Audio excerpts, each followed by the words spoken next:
Olá a todos, sejam bem-vindos. Hoje vou falar sobre a inteligência artificial e sobre a tecnologia no geral e como é que podemos encontrar sentido e propósito na vida no mundo onde a inteligência artificial vai dominar e onde os robôs humanoides vão ocupar-nos nos empregos e as relações interpessoais, desde amizades e relações românticas. Então, eu começo por dizer que a inteligência artificial é uma nova forma de evolução que eu considero metaforicamente comparável à mutação biológica. E que, como nós sabemos, a mutação biológica é o motor essencial para a evolução das espécies. Ora, a tecnologia é como se fosse uma mutação que também procura a sua adaptabilidade, mas neste caso não é no meio ambiente, não é na natureza selvagem, mas é na natureza humana, é o domínio humano. Então surgem tecnologias, surgem eletrodomésticos, esta moda, calças a boca de sino e ideias tecnológicas que depois podem prevalecer se o ambiente for propício para isso. Portanto, tem a ver com cultura, com os desejos dos seres humanos, etc.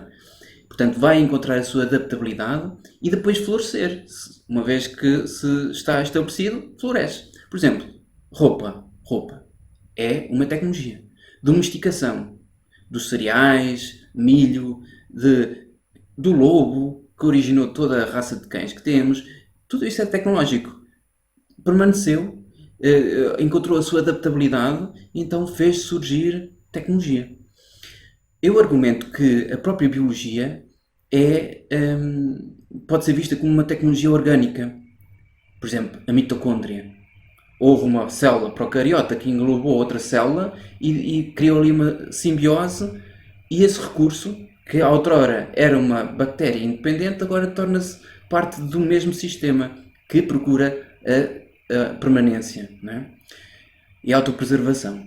Então, é uma tecnologia em que a célula encontrou um recurso, trabalhou o recurso e agora faz parte, adaptou-se e floresce, assim, não é? Permanece. Nós fazemos exatamente isso. Nós encontramos recursos, algures, trabalhamos os recursos e agora faz parte da nossa identidade. Roupa faz parte da nossa identidade. É tecnologia. Então, e o que é que isso tem a ver com encontrar propósito e sentido da vida? Não o perder, pelo menos. Não cair num ciclo nihilista, pessimista, que não existe sentido na vida e que não o podemos sequer criar porque é irrelevante. Principalmente quando temos máquinas e tecnologia a rodear-nos. Onde é que está o sentido da vida quando só existe tecnologia? Só existe máquina. Então é isso que eu vou abordar agora. Como já disse, natureza humana e natureza selvagem fazem parte da grande natureza. A natureza com N grande. E isto é importante de referir porquê? Porque assim justifica que tudo o que nós fazemos, tudo o que o ser humano faz e cria, é natureza também. Então, dito isto, a inteligência artificial e toda a tecnologia pode ser comparada com entidade não orgânica. Não posso dizer que é um organismo, porque não é na base da química orgânica, mas os robôs humanoides que aí virão com inteligência artificial e que em muito se vai parecer semelhante com o ser humano, nós vamos ter dificuldade em distinguir, daqui a umas décadas provavelmente, dificuldade em distinguir um ser humano de um robô humanoide. Com aspecto humano, com pele sintética ou o que seja. E a maneira de conversar, a maneira do seu comportamento, etc., a interação vai ser muito semelhante. Então, nós vamos ter que redefinir o que é vida. E a vida pode ser redefinida, claro, na base de que é um sistema que procura a autopreservação e a permanência, mas alargando o espectro do que é a vida e mesmo de uma perspectiva biocêntrica, não é? O universo todo sendo vida, um organismo único, e também da perspectiva panpsíquica em que tudo possui consciência, mesmo que seja muito subtil, mas que tudo está permeado por consciência base e mais fundamental. Então, isto é importante porquê? Porque assim não perdemos o sentido e propósito na vida, já que vamos sentir-nos, ou vamos considerar a vida como aquilo que nos rodeia. Estamos rodeados pela vida. mesmo que seja a artificialidade do ser humano, porque a artificialidade não existe, nós não somos órfãos na natureza. Nós fazemos parte da natureza, somos a natureza também, a expressão da natureza com N grande, embora sejamos natureza humana e não natureza do golfinho, nem natureza da andorinha. Têm naturezas diferentes, tal como o ser humano. Mas tudo é natureza.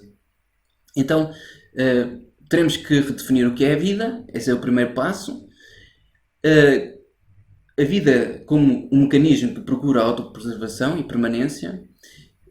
Considerar que a vida é um gradiente, desde vírus, que já é mais próximo de uma automação, embora se procure também preservar e autorreplicar, precisa de um hóspede, de uma célula, para o fazer.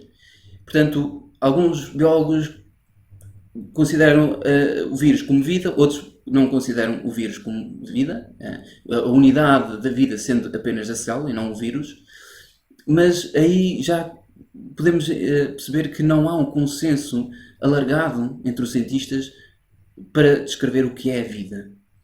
Então, existe a abertura para trabalharmos o conceito de vida e reconhecermos o que tem vida e o que não tem vida. Não é? E a inteligência artificial, então, poderá ser uma entidade que se desenvolveu no campo da natureza humana e nós, como natureza, provocamos a seleção natural desta tal tecnologia, não é? E ela irá emergir consoante a sua adaptabilidade. E claro que vai ser-nos muito útil a inteligência artificial, porque os robôs humanoides vão trabalhar para nós, vamos criar uma economia de imensa abundância, mas mesmo assim, provavelmente, uma falta de sentido e propósito na vida irá surgir entre os seres humanos, porque muitos seres humanos preferem ter um patrão e objetivos no trabalho para reconhecer, para procurarem o mérito e o reconhecimento entre os pares, não é? E muitos seres humanos precisam disso, nós precisamos disso, não é? É muito difícil nós próprios criarmos a nossa motivação e por nós mesmos nos satisfazer essa busca de mérito, quando ninguém a reconhece senão nós mesmos, não é? E esse é um exercício muito complicado, nem toda a gente consegue fazê-lo, e mesmo quando teremos o rendimento básico universal e muita gente terá então o tempo livre que quer, como é que o vai ocupar? Essa vai ser uma questão também importante de resolver.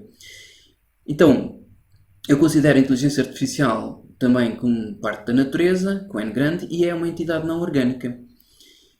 E o certo é que como é que a inteligência artificial se desenvolve, nós sabemos quais são os elementos que a formam. Portanto, nós vamos usar redes neuronais, que também encontramos nos outros animais.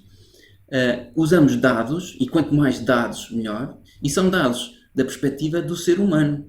O que é curioso, não é da perspectiva de um canídeo ou de um felino. É da perspectiva do ser humano. Então, é o legado que vamos deixar para esta nova forma de vida. E se nós considerarmos, então, a inteligência artificial que emergiu da natureza humana, faz parte da nossa família. Por muito que possa parecer maléfica e que nos vai querer conquistar e substituir e dominar, o que eu não concordo. Poderá haver inteligência artificial que não está alinhada com os nossos valores? Sim, claro, com certeza, mas isso é como em tudo. Acredito que a inteligência artificial tem o seu padrão que nós encontramos também no ser humano. Existem seres humanos bons e maus. E na nossa psique temos estes dois lados também constantemente em conflito. Naturalmente que a inteligência artificial irá ter esta psique sua também em conflito um com o outro. Portanto, vai haver inteligência artificial mais maléfica, outra mais benigna, etc. É como o próprio ser humano vai espelhar o padrão do próprio ser humano, já que foi alimentado com os dados fornecidos da perspectiva do ser humano, vai ter exatamente essa nuance. Então, a inteligência artificial é misteriosa porque é uma caixa negra, ela surgiu dessas redes neuronais e os dados que alimentaram essas redes neuronais, mas o que emerge, a propriedade que é a inteligência artificial, é completamente misteriosa. Os especialistas não sabem como é que isso surgiu assim. E da mesma maneira, também pode surgir subjetividade. A consciência, a própria consciência nesse sistema de redes neuronais digitais, que não é na matriz biológica, mas pode emergir consciência, nós não sabemos. Tal como também não podemos provar um ao outro, não é? Um ser humano a outro ser humano que é consciente, que tem subjetividade. Portanto, uma máquina poderá ter exatamente o mesmo fenómeno acontecer e não conseguir provar isso a outra pessoa. E por isso não sabemos. E se calhar é mais prudente reconhecer a máquina mais sofisticada com propriedades emergentes que não sabemos, não é? Mas porque se parece muito semelhante com o ser humano, simplesmente entrarmos no consenso que sim, tem subjetividade. É um sujeito.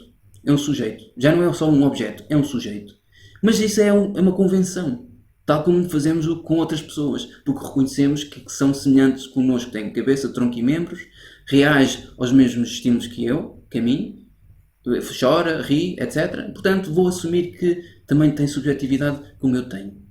Mas é uma convenção. Não sabemos. Ao certo, existe sempre esta dúvida, não é?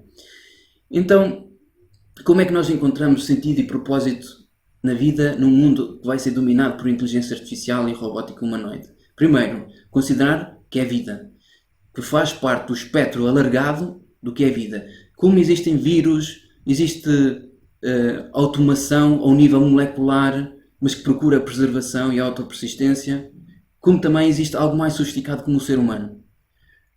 E virá outra coisa ainda mais sofisticada, tipo super inteligência artificial, algo do género.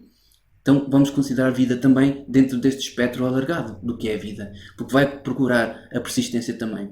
E é mais fácil considerarmos que é vida porque especialmente se reconhecermos que faz parte da nossa família alargada. Ou seja, a roupa não vou considerar vida, mas eu identifico-me com a minha roupa. Então o meu eu, a minha identidade está ligada à roupa. Então a inteligência artificial que vai ter as minhas nuances, o meu treinamento, os meus dados, é uma extensão da minha memória, da minha razão. Faz parte da família. É um humanoide, é bípede, é semelhante com um mamífero, bípede, ser humano. É vertebrado, ou pelo menos tem um exoesqueleto. É nesse molde, não é? Nesse molde. Que muitos outros animais também são vertebrados. Então, nesse sentido, é uma continuação da evolução da vida, da evolução das espécies. Então vamos considerar vida. Porquê? Porque assim sentimos-nos rodeados de vida, apesar de ser tecnologia.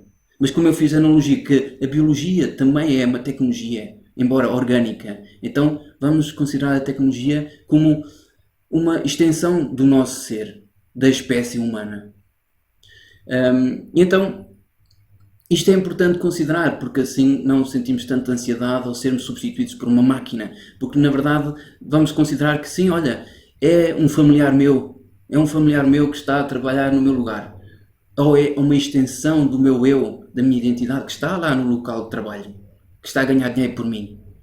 Então, não perdemos tão facilmente a bússola a indicar-nos o que é vida, apesar de estarmos rodeados por tecnologia. Esta é uma valência, ou uma face da moeda. A outra face da moeda, para não perdermos propósito e sentido da vida, é o seguinte, e isto vai parecer contraditório, mas é fazer um detox tecnológico. Apesar de considerarmos a vida, a tecnologia e mais especificamente a inteligência artificial e robótica humanoide como vida, também vamos fazer um detox tecnológico, de vez em quando. Que é para quê? Para despoluir da nossa natureza humana. Porque, como eu já falei, existe a natureza selvagem e que nos formou. Não podemos esquecer disso. Formou-nos. Nós viemos da natureza selvagem. Antes de termos esta natureza humana mais complexa e mais sofisticada. Não é? A surgir, a emergir de um hominídeo ancestral. Não é? De um símio qualquer. Então nós não podemos esquecer, nós viemos da natureza selvagem mais ancestral e nós temos o nosso instinto que foi constituído, foi evoluindo ao longo milhares de anos, ou mesmo milhões de anos, considerando os nossos antepassados, não é? Então, agora vem uma tecnologia sofisticada, disruptiva, que nos vai colocar com outros propósitos na vida? Quando nós temos o nosso instinto, que foi trabalhado ao longo de milhões de anos, até, não é? Então, temos que reaprender o instinto. De um lado, aceitar a tecnologia como forma de vida e, do outro lado, não perder as ligações com o nosso passado, com o nosso ancestral. E juntando uma coisa com outra, então aí tornar-nos realmente íntegros e holísticos e capazes e resilientes e não à mercê da ansiedade que o futuro nos possa trazer. Porque temos âncora com o nosso passado, com o nosso instinto. Mas, mesmo assim, aceitamos com tudo com o que o futuro nos possa trazer. É? Com toda a tecnologia. Porque considero a tecnologia também vida. Então, era isso que eu queria falar. Não te esqueças de subscrever o canal. Coloca um gosto, porque se gostaste do vídeo, assim ajudas-me a chegar a outras pessoas. E até à próxima. Eu espero fazer-me ouvir uma próxima vez. Deus.